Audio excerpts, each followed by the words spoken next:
Assalamualaikum warahmatullahi wabarakatuh. Hari ini kita bertemu kembali pada mata kuliah dasar kebijakan kesehatan. Kemarin kita sudah membahas tentang pengertian maupun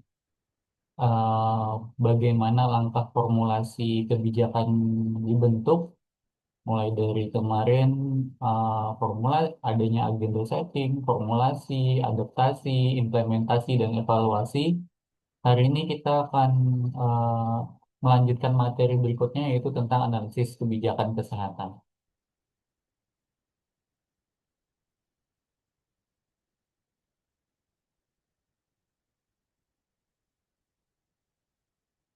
Penelitian analisis kebijakan kesehatan menurut Dunn pada tahun 2018, analisis kebijakan adalah suatu kegiatan intelektual dalam proses politik yang bertujuan untuk memecahkan masalah kebijakan publik secara sistematis.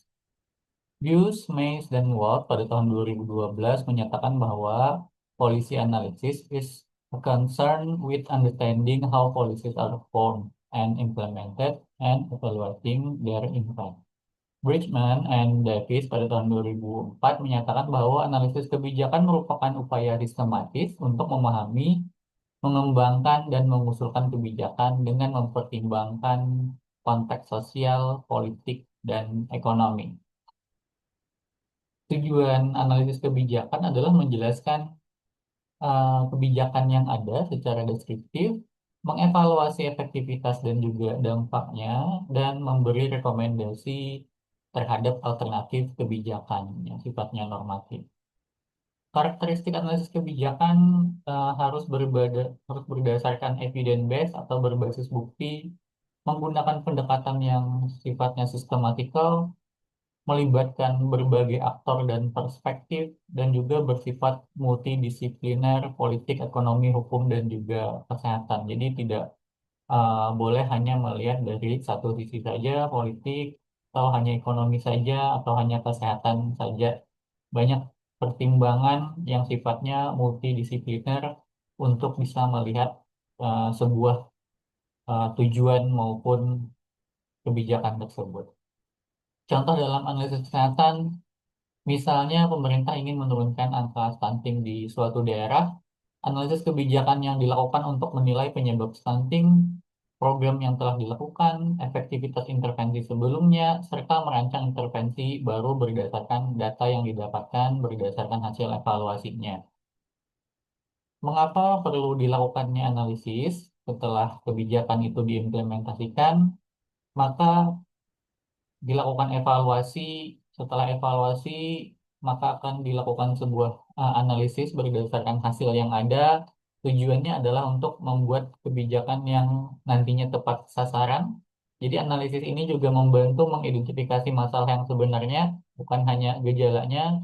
Contohnya masalah gizi buruk, apakah karena kemiskinan, edukasi ibu, atau distribusi pangan yang sebenarnya tidak berkaitan langsung dengan hanya problematika kesehatan, tetapi juga masalah gizi erat kaitannya dengan ekonomi maupun sosial yang ada di masyarakat.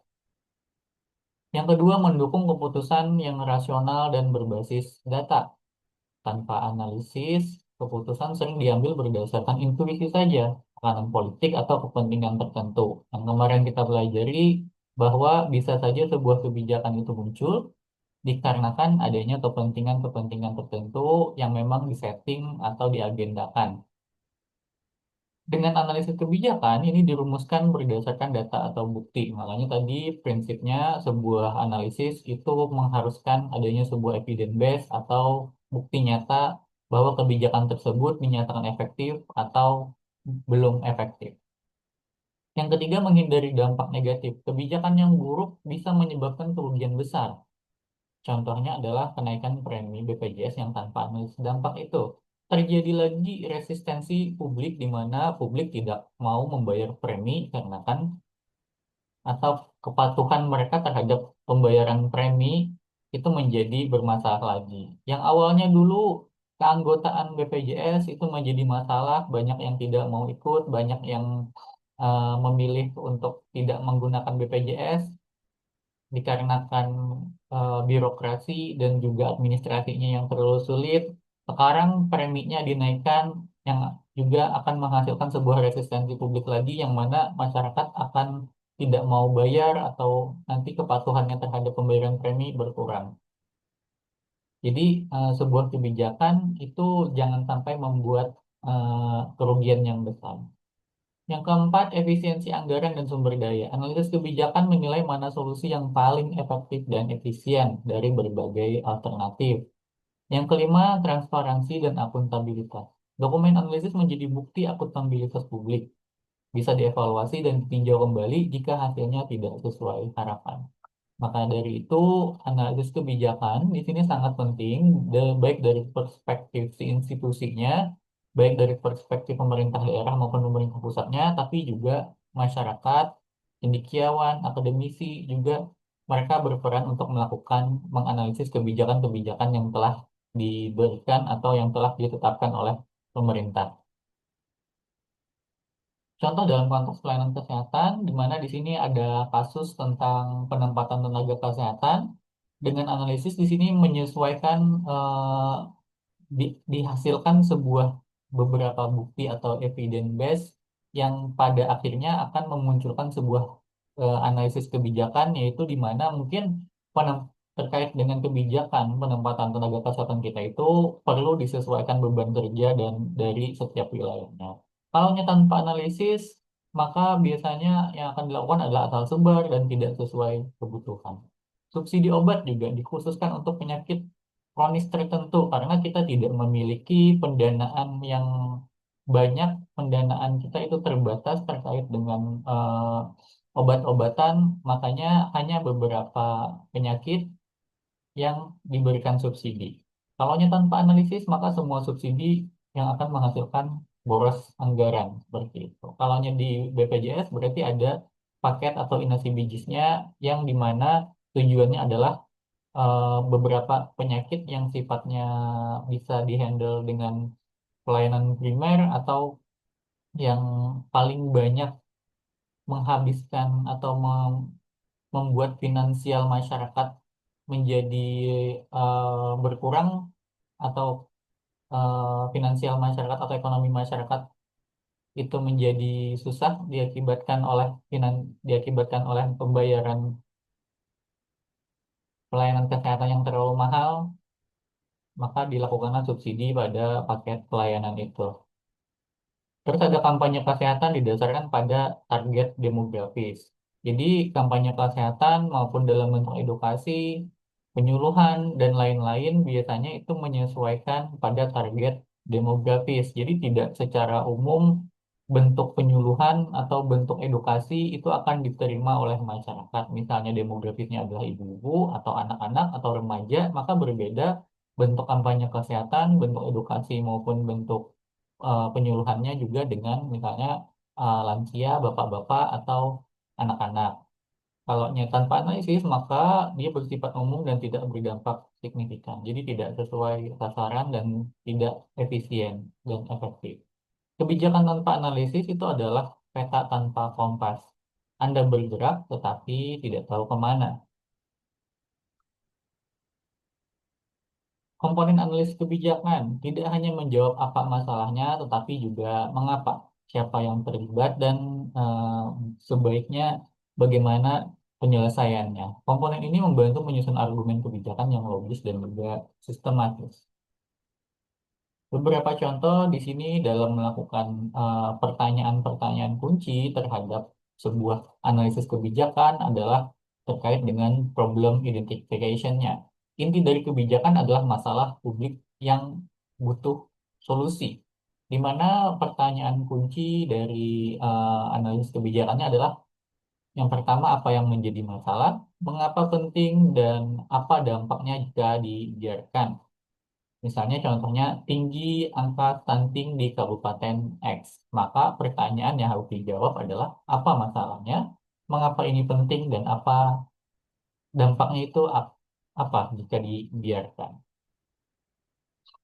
Selanjutnya ada stakeholder atau aktor yang terlibat dalam proses analisis kebijakan maupun pengambilan kebijakan ini adalah pihak yang terlibat dari perumusan, implementasi, dan juga evaluasi. Ini bisa pemerintah, organisasi internasional, NGO, dan masyarakat sipil juga kita terlibat hingga media. Contohnya seperti Dinas Kesehatan, kementerian, kader yang ada di Posyandu, UNICEF untuk yang internasional, dan tokoh-tokoh masyarakat. Konteksnya adalah misalnya di sini lingkungan yang memengaruhi proses kebijakan, politik, sosial, ekonomi, budaya, dan hukum. Konteks dapat menjadi peluang atau kendala. Di sini contohnya adalah pandemi COVID-19, mempercepat reformasi sistem kesehatan digital yang awalnya dulu kita tidak mengenal proses online, kita dipaksa untuk eh, merubah atau mereformasi sistem kesehatan digital kita. Yang keempat ada alternatif kebijakan atau polisi alternatif. Beberapa pilihan solusi untuk masalah yang sama. Dia harus diuji dari segi manfaat, risiko, biaya, dan dampak sosial.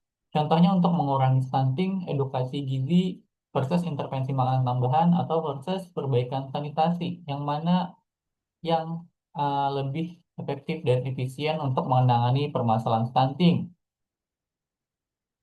Jadi alternatif kebijakan atau polisi alternatif adalah tadi untuk memilih yang mana yang dinilai lebih efektif. Yang kelima ada kriteria penilaian atau evaluation kriteria, alat ukur untuk membandingkan alternatif biasanya mencakup efektivitas, efisien, keadilan, dan kelayakan politik. Apakah solusi tersebut tadi setelah dipilih dari berbagai alternatif tadi itu yang dipertanyakan adalah efektivitas, efisiensi, keadilan, dan kelayakan politiknya. Apakah solusi tersebut benar-benar menurunkan angka stunting secara signifikan atau tidak? Kalau tidak, maka kita cari alternatif lain berdasarkan hasil penelitian, berdasarkan hasil adopsi dari kebijakan maupun adopsi dari intervensi lain. Yang keenam adalah recommendation alternatif terbaik yang dipilih dan disarankan untuk diimplementasikan, disusun berdasarkan hasil analisis dan pertimbangan berbagai aspek. Lalu mengintegrasikan edukasi gizi berbasis keluarga dalam layanan posyandu rutin. Itu contoh.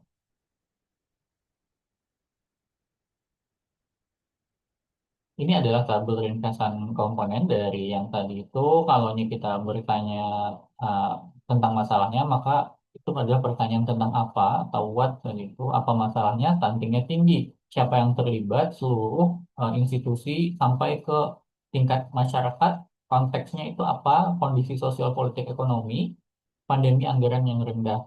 Alternatif kebijakan apa saja pilihan solusinya bisa dalam bentuk edukasi, bantuan makanan, dan seterusnya, atau pemberdayaan dan lainnya. Kriteria penilaiannya adalah bagaimana menilai alternatif, yaitu efektivitas, biaya, dan keadilannya. Pendekatan analisis kebijakan bisa bersifat normatif, deskriptif, institusional, policy cycle, aktor ekonomi maupun politik. Kalau ini kita berbicara normatif, apa yang seharusnya dilakukan? Contohnya di sini adalah hak atas layanan kesehatan yang sifatnya universal. Terus kalau yang deskriptif, apa yang sebenarnya terjadi, yaitu evaluasi implementasi JKN digambarkan. Terus institusional, peran dari lembaga tersebut apa, peran Kemenkes dalam kebijakan imunisasi misalnya. Terus ada yang pendekatan proses atau policy cycle, melihat fokusnya adalah tahapan kebijakan, yang seperti yang kita pelajari minggu-minggu kemarin, bahwa di sana pendekatannya itu melihat alur penyusunan kebijakan, misalnya ini khususnya pandemi, jadi dilihat mulai dari formulasi, terus implementasi, evaluasinya, terus dilihat berdasarkan pendekatan aktor, siapa yang terlibat dan pengaruhnya. Contohnya di sini adalah industri rokok dalam kebijakan cukai, di mana kalau di materi sebelumnya kita belajar bahwa agenda setting atau sebuah kebijakan itu dibuat berdasarkan power dan interest, maka aktor-aktor yang memiliki power dan juga ketertarikan pada sesuatu, dia akan membuat sebuah kebijakan yang menguntungkan bagi aktor tersebut. Ada ekonomi, dinilai dari efisiensi biaya dan manfaatnya, cost effectiveness vaksin atau kampanye perilaku yang lebih bagus, nah itu dijadikan dibandingkan. Terus ada yang pendekatan politik, itu melihat dari konflik kepentingan dan kekuasaan. Contohnya adalah revisi Undang-Undang Kesehatan dan resistensi kelompok tertentu. Apa itu metode analisis kebijakan? Metode analisis kebijakan adalah langkah-langkah teknis dan sistematis yang digunakan untuk mengkaji dan mengevaluasi alternatif kebijakan dalam rangka memberikan rekomendasi terbaik. Metode ini membantu tadi menjawab masalahnya apa, solusi yang memungkinkan dilakukan itu apa, dan dampaknya apa. Solusi mana yang paling layak itu juga gitu. Maka itulah beberapa metode atau pendekatan tadi itu dibuat secara ringkas tadi berdasarkan ada ada 7 pendekatan yang ada. Metode-metode utama dalam analisis kebijakan. Tadi sama seperti sebelumnya, cuma bahasanya berbeda. Di sini ada cost benefit analysis membandingkan antara biaya yang dikeluarkan dengan manfaat yang didapatkan. Cocok untuk kebijakan dengan efek ekonomi langsung. Contohnya seperti efektivitas program imunisasi massal. Itu adalah cost benefit. Terus selanjutnya ada cost effectiveness, banding biaya dan hasil kesehatan. Cocok untuk evaluasi program kesehatan seperti program penurunan angka kematian ibu. Terus ada analisis SWOT, yaitu di sini faktor internal, dia menganalisis faktor internal dan eksternal. Contohnya di sini adalah menilai kelayakan program, menilai kelayakan dari institusi pelayanan kesehatan, seperti rumah sakit maupun puskesmas. Contoh kasus kesehatan di sini adalah digitalisasi sistem antrian puskesmas, di mana berdasarkan hasil analisis ternyata analisis SWOT menghasilkan di mana kelemahan atau weakness mereka pada sistem antrian. Maka dibuatlah sebuah contoh digitalisasi sistem antrian. Terus metode stakeholder di sini untuk melihat ada namanya analisis stakeholder yang dilihat jadi fokus utama di sini aktor dan kepentingan. Tadi siapa sih orang yang memiliki power dan interest terhadap kebijakan yang dibuat ini? Maka di sini cocok untuk advokasi dan kolaborasi. Contohnya di sini adalah penetapan kebijakan pajak minuman manis. Nah, seperti itu. Terus ada risk analysis. Risk analysis adalah untuk melihat potensi risiko dan ketidakpastian. Contohnya di sini adalah kebijakan krisis darurat. Contohnya kemarin sudah terjadi yaitu vaksin COVID-19, di mana hal ini metode utama dalam melakukan analisisnya itu adalah risk analysis, potensi risiko dan ketidakpastian, maka dibuatlah sebuah kebijakan yang sifatnya itu krisis atau darurat dan harus diambil secepatnya. Terus ada multi kriteria analisis, banyak kriteria penilaian untuk alternatif kebijakan yang sifatnya kompleks. Misalnya pada penanganan kasus stunting nasional yang bukan hanya dipengaruhi oleh gizi, tetapi juga ada budaya, perilaku, ekonomi, sosial, dan lain-lain di sana. Yang terakhir ada polisi konten atau eh, yang dianalisis adalah isi dan struktur dari kebijakannya. Ini lebih cocok pada evaluasi dan pemahaman dokumen hukum. Contohnya adalah analisis undang-undang dan seterusnya. Baik, sampai di sini Bapak Ibu materi kita hari ini. Saya ingatkan lagi untuk jangan lupa melakukan absensi pada perkuliahan hari ini. Pertanyaan bisa ditanyakan untuk perkuliahan yang akan berikutnya. Saya akhiri perkuliahan saya hari ini. Wabillahi taufiq wal hidayah. Wassalamualaikum warahmatullahi wabarakatuh.